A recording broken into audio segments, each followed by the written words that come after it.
নদী পাড়ের মেয়ে, ভাষাই আমার গানের কোমল তোমার পানে চেয়ে।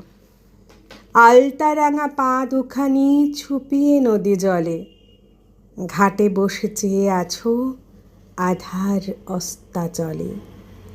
নিরুদ্দেশে ভাসিয়ে দেওয়া আমার কমলখানি, ছইকে গিয়ে নিত্য সাজে তোমার চরণ রানী। নদী পাড়ের মেয়ে, গানের গাঙে খুঁজি তোমায় সুরের তরিবে। খোপায় গুজে কনক চাপা, গলায় টগর মালা, হেনার গুছি হাতে বেড়াও নদী কূলে বালা। শুনতে কি পাও আমার তরীর তোমায় চাওয়া গীতি? ম্লান হয়ে কি যায় ও চোখে চতুর্দশীর তিথি?